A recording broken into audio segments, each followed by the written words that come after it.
Welcome to Smart in the City, the Babel podcast where we bring together top actors in the smart city arena, sparking dialogues and interactions around the stakeholders and themes most prevalent for today's citizens and tomorrow's generations. I am your host, Tamlin Shimizu, and I hope you will enjoy this episode and gain knowledge and connections to accelerate the change for a better urban life. Smart in the City is brought to you by Babel Smart Cities. We enable processes from research and strategy development to co-creation and implementation. To learn more about us, please visit the Babel platform at babel-smartcities.eu. So thank you all for tuning in again today to another episode of Smart in the City. I am at the Rethink City Summit. So of course I have to give a deep thank you to start us off to the organizers for allowing us to record here with some great speakers. Now, the conversation that we're going to have today is following up on a conversation some of you might already remember. It wasn't with me though, it was with my colleague Alex. And I really love inviting some return guests, especially ones that are such great speakers, have so many interesting topics and are from really up and coming cities like this one. And you've been really present across European front recently in a lot of discussion. So without further ado, I'd like to introduce you to Adam Pustonik. He's the first deputy mayor of Łódź in Poland. Welcome back. It's lovely to be here with you. Lovely to have you. We also got the chance to really catch up a lot actually at dinner last night, and I really enjoyed that conversation already. So I love that, especially regarding avocado. Yeah, we had some really great conversation last night. I said I was going to ask you some interesting questions on the podcast today. I promise I won't do that. Instead, we're going to dive right into some of our topics that we brought for you today. Now, you might remember that we like to start off with a bit of a teaser question, get warmed up into the flow of things. Alex asked you last time to describe Łódź in three words. Łódź in 3 words is hard to say. And you chose vibrant, turbulent, and not obvious as your words. 4 words, but I won't criticize you on that one. Do those still feel right for you? Now it's been at least probably half a year or so since you sat down with him. Do those words still resonate with you, or do you have different words? I think I could substitute vibrant for future, but the rest of them are still relevant. Okay. Why do you make that substitution? Because I simply think that future is more relevant. Vibrant is like innovation. Everyone wants to be called with that name. It's too common for the extravagance of the place that I have a privilege and honor to represent. And now you're very much future oriented, looking towards improved quality of life. You told me actually a little bit yesterday. Maybe even sometimes preserve. Preserve quality of life in these turbulent times, right? Yes. Yeah. Sounds good. Okay. So diving right in, if you want to learn more about him, of course, go back to the previous episode, have a listen. We'll link to that in the show notes. But basically in Berlin, you spoke about some of your priorities: tackling urban sprawl, reindustrialization, bringing rivers back into the city. What has moved forward on some of these since we last heard from you? Actually, quite a lot. And good to hear. Maybe it would be good at some point to, like we did this year with Urban Future, to do something similar to show to people from outside what we managed to achieve besides some attractive narratives. The river that we spoke about, it's going to be in the city center. I mean, it won't be, as spectacular as Hudson River or, some of the most important, recognized and spectacular rivers in Europe. But it will be something really spectacular from our perspective, because in the city center, we are uncovering, one of the historic rivers on a relatively short distance, because it will be not even 1 kilometer, but in the very heart of the city. So it's something that costs us a lot of money, and a lot of effort. And it was also not so obvious from the political perspective, because many people were thinking, what does this guy want? I mean, we have so many more urgent needs than a river in the city center.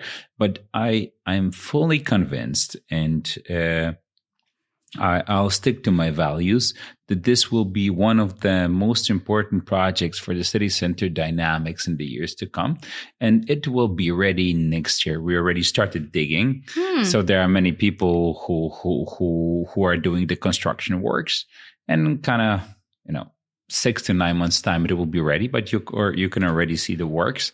And with the big industrial zones, when we spoke, they were visualizations. Some slides that I was showing to people, tried to convince the markets, tried to show people the potential of the place, basing on, on kind of a vision of the future.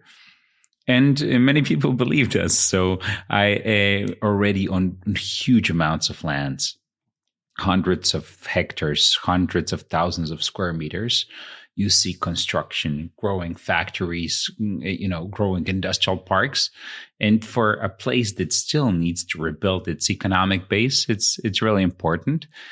With the urban sprawl, I have less spectacular successes, because there you can see the results of your work in a long perspective. In the short one, you mostly prevent people from you take away possibilities of building and consuming their own lands.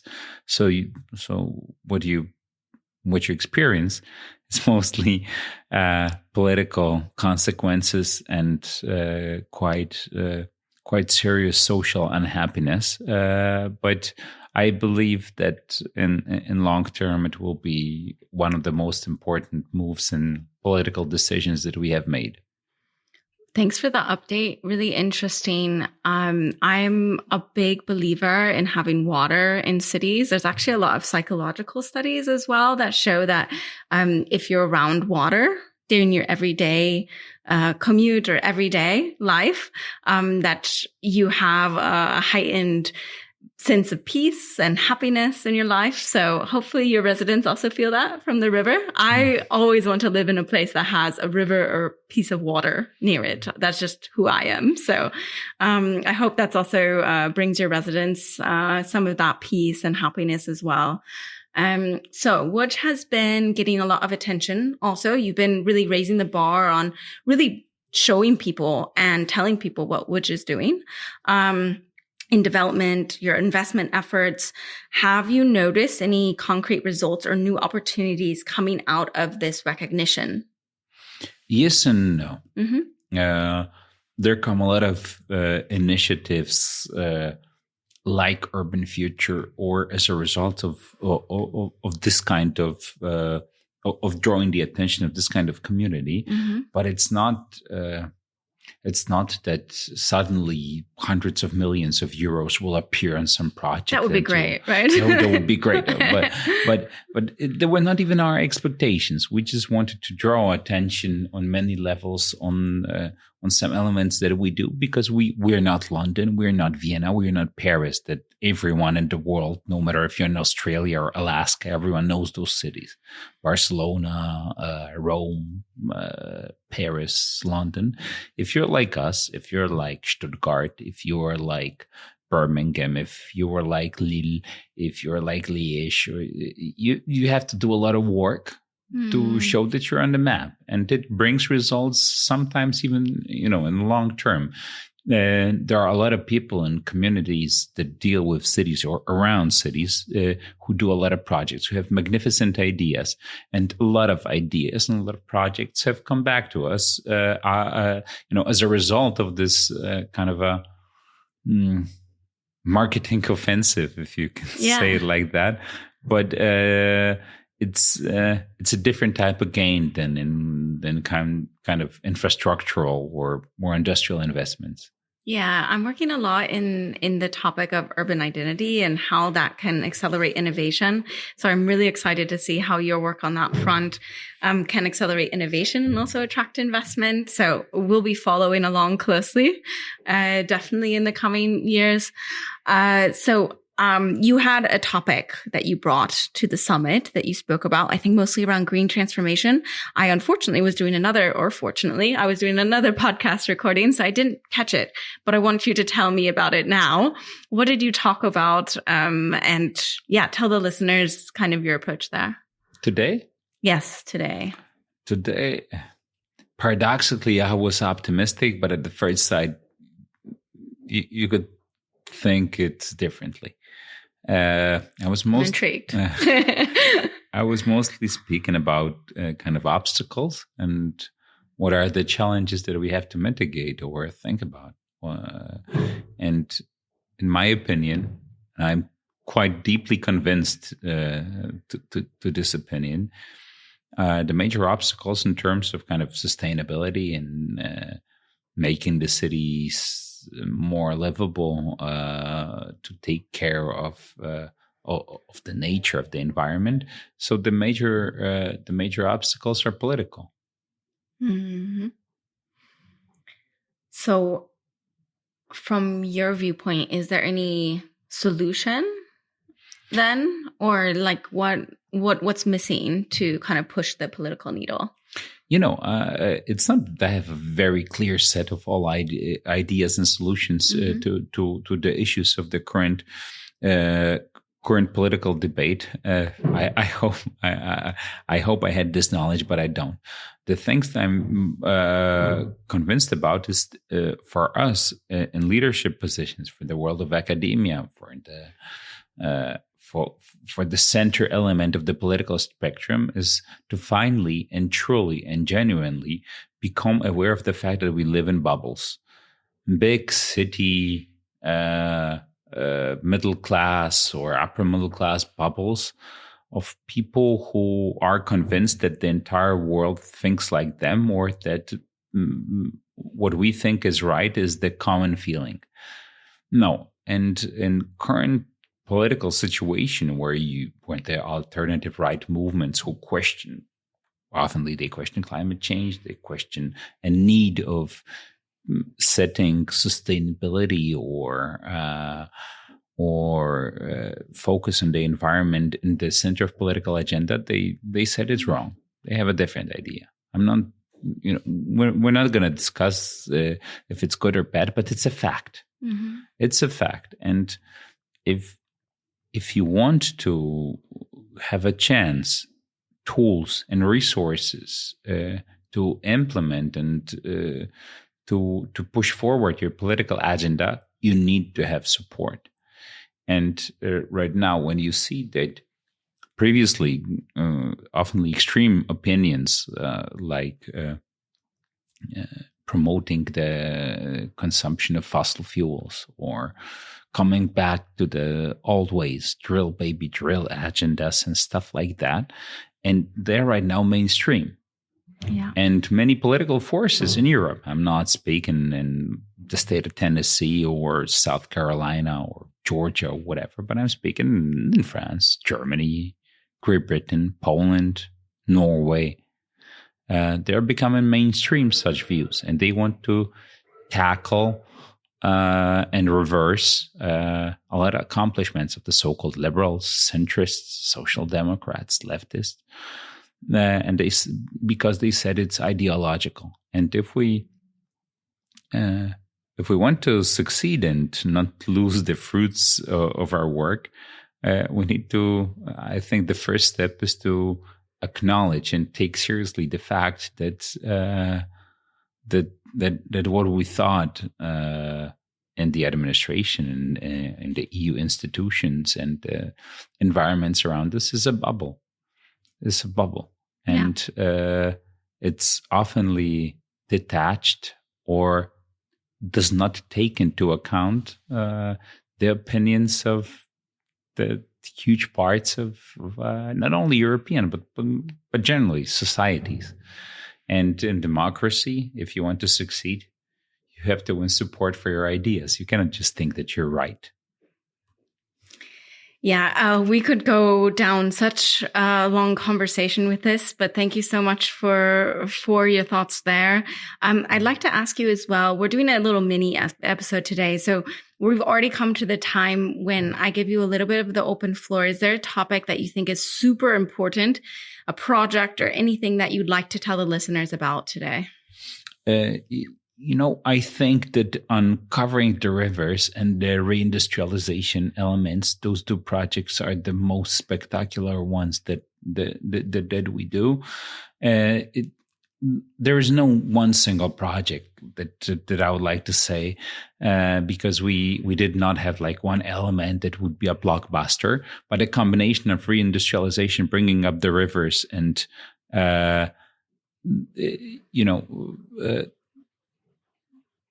setting the last stage of revitalization of our city center after a difficult historic time, after the collapse of communism. I think those are elements of historic gravity and really extraordinary scale. And if someone would like to see how you can rise from the ashes, city of Lodz, central Poland is a good place to visit. Absolutely. I've been now. So I think the last time I was interviewing your colleague, Anna, I was at Urban Future in Rotterdam, I believe, and I hadn't yet been to Łódź. I just learned, she taught me how to say it as well. I probably mispronounced it already a couple of times on that podcast. Now I know how to say it. Now I've visited. Now I want to come back. So would love to come back sometime. You're always invited. Thank you. Now we get to our fun segment. And the segment I have for you today is called Inspire Us. Inspire us just a little bit with a story, a quote, or anything that has inspired you recently. I think you already said some inspiration, but I want to ask you, have you been inspired by something recently, like a quote, a story, anything that has inspired you recently that you'd like to share? I think that a source of inspiration to me in recent times was a book of Barack Obama. I had the Polish interpretation, so it's called Ziemia Obiecana. I think that the most precise translation is Promised Land. Mm-hmm. It's basically Barack's story, how he rose to the position from which we all know him, and it's not some idyllic, idealistic story that's supposed to fit into all the narratives. So he doesn't tell us what we want to hear, but it's a pretty conscious story, and de-romanticized, but on the other hand, very honest. Mm-hmm. And someone who managed to push some agendas and to reach what he reached against literally all the odds. It's a huge source for inspiration to me, that despite the fact that the wind does not always blow into the direction in which you would like to, you always have to keep moving forward. And I think in politics, but not only, in many spheres, determination is by far the most important feature. Thank you for inspiring us a little bit then today. Now we come to the final question, and it is the question we ask every single guest. You might remember it. It's to you, what is a smart city? And I just want to remind you of your answer last time, because I'm guessing it's not directly in your head. When you spoke to Alex in Berlin, you said it was about making cities simpler, more intuitive, and more convenient for citizens. Has anything happened where your view has changed on that since then? And would you still define it in the same way today? Paradoxically, I'm a very traditional person, and I don't change my views that often. I've had one wife since almost 20 years. I'm in one political party. I support the same football club. And I don't change my views too oftenly. So I think that I would still keep those words. The smart city is about making the life in a city easier, simpler, more intuitive, more pleasant, and more convenient or more relevant. And so it's simplifying the reality. I love it. So thank you, Adam, for taking the time coming on with me. It was great to catch up with you here in person in the beautiful city of Sonderburg. It's wonderful here. Yeah, it's amazing here. Definitely have to recommend also everyone to come here. Thank you again to the organizers, and thank you to you, Adam. Thank you to you as well. Thank you to our audience, and thank you for the organizers. The place is a little Nordic paradise. Oh, yeah, I need to come back here also soon again, definitely next summer.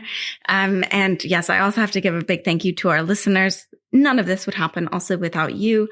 Don't forget, you can always create a free account on baba-smartcities.eu. You can find out about projects, people, solutions, implementations, and more. Thank you very much. Thank you. Thank you all for listening. I'll see you at the next stop on the journey to a better urban life.